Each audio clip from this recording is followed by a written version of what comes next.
Hello everyone, it's Lindsay, and today I'm back with another faith journaling process video for you guys.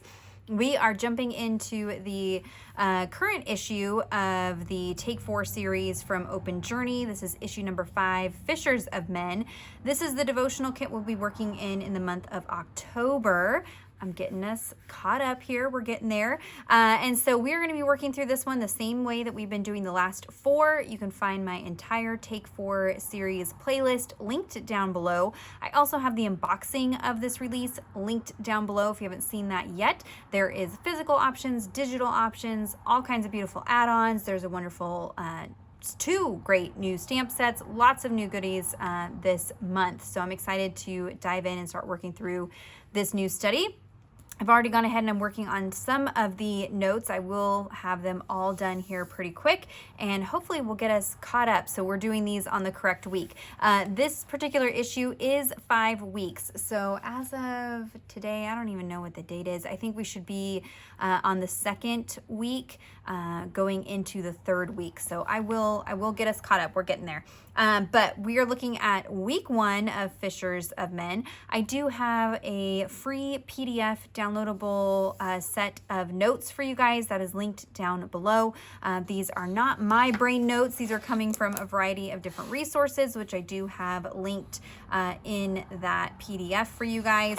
A little bit shorter of study notes today, but I have some good things in there as well. And so we are looking at, kind of this idea of the overarching theme of evangelism, right? Fishers of men, as we are commanded, but also looking at how Jesus comes into our life. He draws us near to him, how he is with us as we go into the deep. I mean, there's just a lot covered in this devotional. Invasion of grace is a really neat thing that Ingrid shares with us. This is not necessarily, she says a formal theological concept, but really a beautiful concept that she shares, and we've got this really fun fishing theme throughout the kit. So jumping into week 1, we are looking at Luke chapter 5 verse 4. I have it here in the LSB translation. I did go ahead in my private study and read through the entire chapter 5 of Luke. We are going to be covering several verses in Luke chapter 5, so you may want to go ahead and just read that to kind of familiarize yourself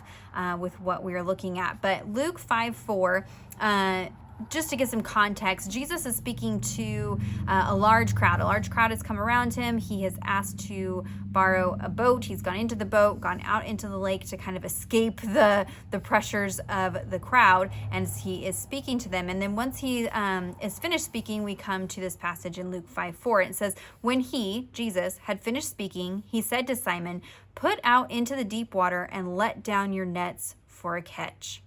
And there is so much I found in my notes about this verse and what we can kind of pull from it. Really, really interesting. Anytime that I put together these notes for you guys, I go to gotquestions.org and I just type in the verse, and it'll pull up articles. Sometimes it's articles specifically about that verse. Other times it's just articles that maybe mention that verse or kind of adjacent to that verse. And this is one of those cases. And I waffled on whether I was going to include this, but I decided to go ahead and include it because I'm all for learning, right? And having more information. And so I thought this might be a fun article for you guys. So there wasn't anything specifically about Luke 5:4, but there was this article, "What does the Christian fish symbol mean?" The ichthys. And you guys may have seen it. It's that little fish. It's like a little fish outline. And so here's an entire article about that. And I have seen that. That's been around long time. I can remember in my childhood in the 90s, it was really, really big. Everybody had it as, a sticker on their car. And we saw quite a bit. Of course, we saw, mocking by non-Christians. You saw like the little Darwin fish, whatever. And so this is kind of going into what that fish is, and it breaks down that it's actually represents an acronym, a Greek acronym for the phrase Jesus Christ, God's Son, Savior. And in the Greek, here is that phrase here. And if you take the first letter of each one of those words in that phrase, it's this, which spells out the word fish. I did not know that. I thought that was really, really interesting. And as we were looking at Fishers of Men, lots of fishing themed, I thought this would be a fun article you guys might enjoy. So I went ahead and included that. There are some additional verses here if you want to take a look at those, looking at fish throughout the Bible and, in Jesus's ministry. So you can read those verses. Everywhere that you see bold purple font, those are hyperlinks. It'll take you either to that verse or an additional article to read, such as this one on the ancient catacombs. We're seeing lots of pink paint on my notes. That may play into today's process video. I was trying something a little bit different, so just ignore the pink paint. But yeah, so I thought that was just kind of fun and interesting little article there for you guys to enjoy. You can go read through that. But jumping into the notes, there aren't a ton here, but MacArthur, his study Bible notes in reference to let down your nets, I thought this was very interesting. And I didn't really see this anywhere else. It says, normally the fish that were netted in shallow water at night. Now, if you go back and read the entire context of this passage in Luke chapter 5, they mention that the disciples had mentioned that they had been fishing all night, and this will come up again in some future notes. So they had spent all night fishing, kind of when it's cooler and that kind of thing. So it says the fish that were netted in the shallow water at night would migrate during the daylight hours to waters too deep to reach easily with nets, which is why Peter fished at night. Peter no doubt thought Jesus' directive made no sense, but he obeyed anyway and was rewarded for his obedience. How often does God call us to do something and we're like, what? Why are you calling me into that, Lord? I don't know what you're doing or why you're doing it, but I'm going to obey. And as we will see in this story, if you continue reading, he rewards obedience. Not always intangible things, such as a net full of fish, but God does reward us for our obedience, and we see that here. I didn't have any specific Reformation Study Bible notes. There weren't any in that study Bible. David Guzik's commentary, it says, launch out into the deep and let down your net. It says, after Jesus had finished teaching, he wanted to do something good for Simon, who had lent him the use of the boat. Peter could not give something to Jesus without Jesus giving even more back to him. Spurgeon says, as far as we can tell, Jesus was in the boat with them as he directed this, which, I think that's a good assumption since he had gone out into the boat to escape the pressures of the crowd. It says, his presence gave confidence. It is a blessed thing to see Christ sitting in the boat. Sorry about that. We're trying to beat. My family will be coming home pretty soon here, so Mabel's going to be a gremlin. Starting over. So Spurgeon says, it is a blessed thing to see Christ sitting in the boat while you cast out the net. If you catch a glimpse of his approving smile as he watches you, you will work right heartily. And we'll see this in some of the imagery that Ingrid has for us, these images of Jesus in the boat with us. And just, as we go out into ministry or whatever he's calling us, knowing that he's in the boat with us, that he's right there, and that we can have confidence and peace when we know that he's right there with us. Even when he's calling us to do something crazy, like going fishing in the middle of the day in the deep water, calling us out into the deep, the unknown, maybe something that's kind of scary, because you just, feel like it might be a waste of time or it's unknown. And so that will play into my journaling today. I don't often include Matthew Henry's commentary. He is a much older theologian. His writing style is a little bit more tricky to understand if you're new to, reading some of these types of things, and specifically this, just the way it's worded is a little bit more difficult. But some things that stood out to me, I would encourage you to read all of it. But he says, it is our wisdom and duty to manage our religious exercise as that they may befriend our worldly business, and so to manage our worldly business as that it may be no enemy to our religious exercises. So he is talking about, the disciples, their job was to go fishing. That's how they provided for their families, provided for themselves. Their job was to fish, some of them. But then we also have ministry work happening. And so we're looking at this balance of ministry and work. And so he's saying, that our religious exercise may befriend our worldly business. So we should have our religious practices. It's very important to me and my family. We don't work on Sunday. We make it very clear to our employers, we do not work on Sunday. That's the time of Sabbath rest for us.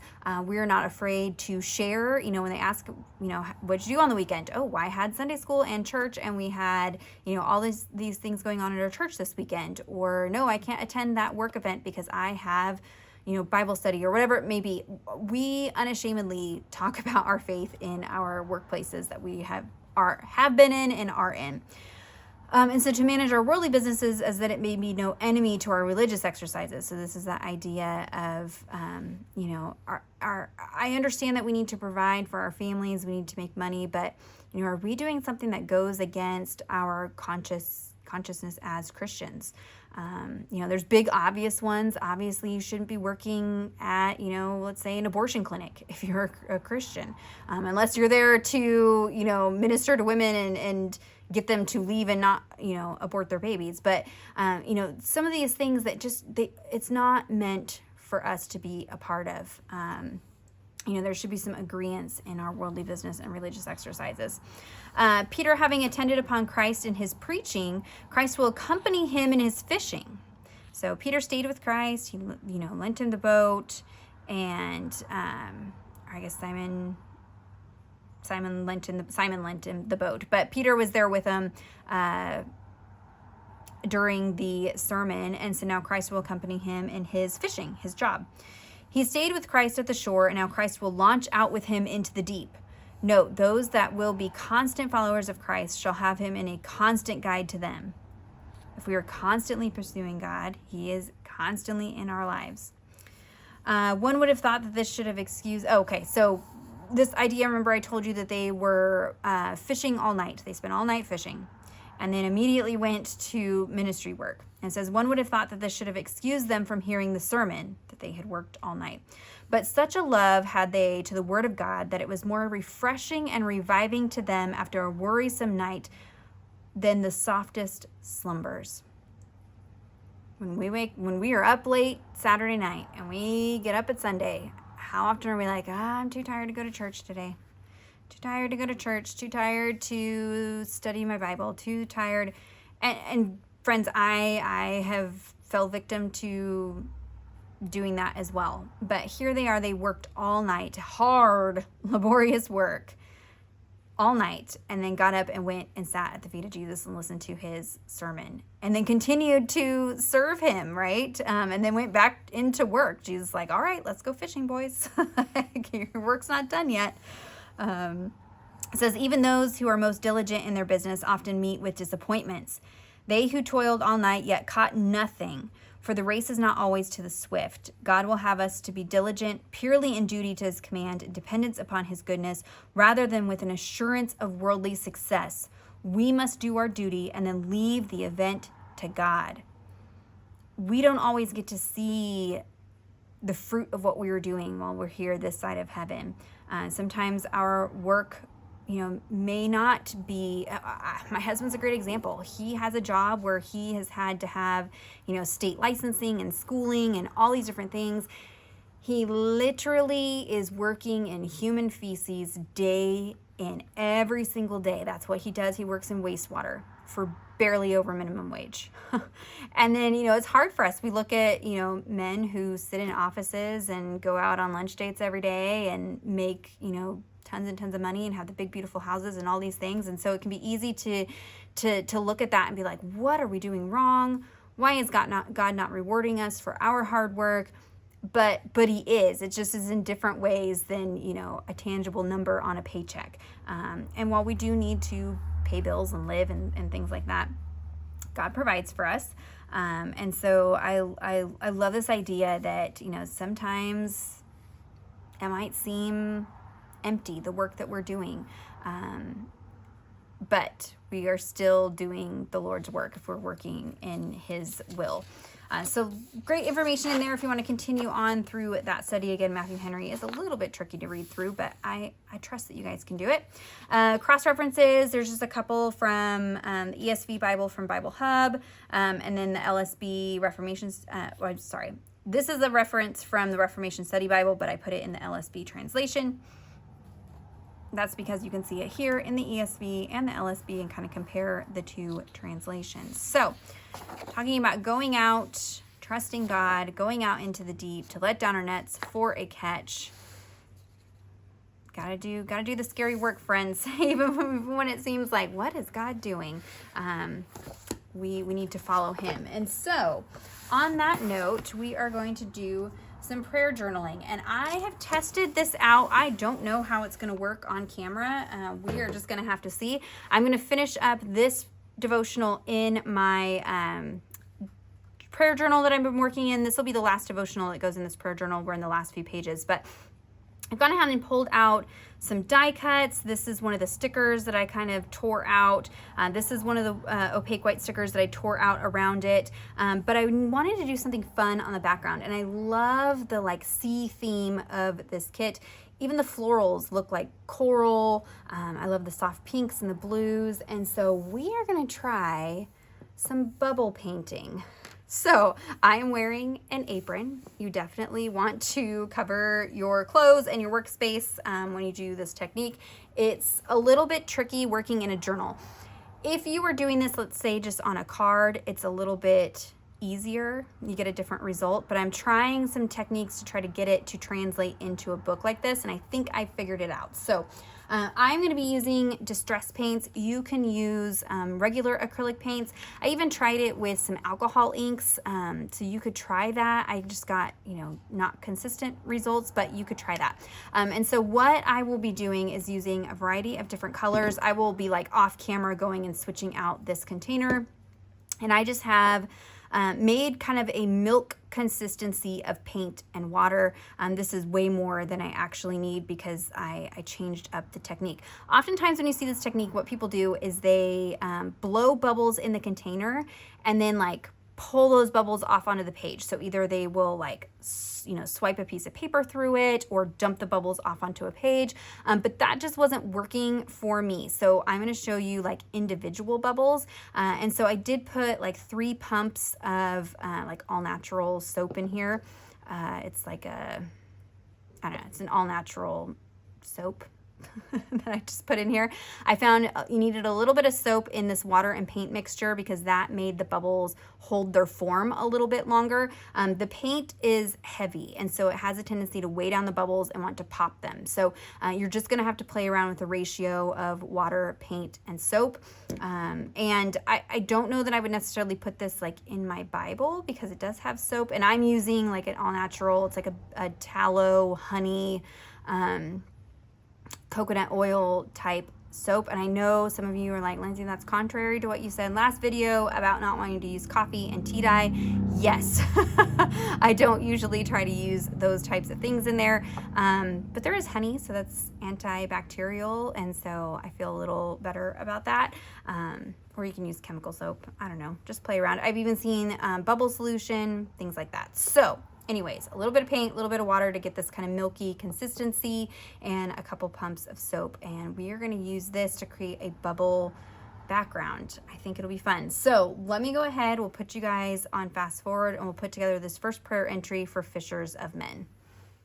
Well, I accidentally forgot to turn on the camera, but that's okay. You'll get to see me make some more colors and bubbles. So I'd already done some picked raspberry bubbles. And so now I've swapped out my colors. All I have in my cup is some water and a couple pumps of that soap. And then now I'm adding in some tumbled glass distress paint.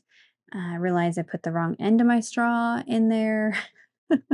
It's been busy, friends. It's been busy. So now I have this kind of milky consistency. And I did find you want to have a higher soap ratio to have stronger bubbles, and you'll see the difference here in a minute. But I'm just kind of dabbing the end of my straw into that mixture, starting to slowly blow out a bubble, and then carrying that over to the journal, and then gently letting it rest on the page.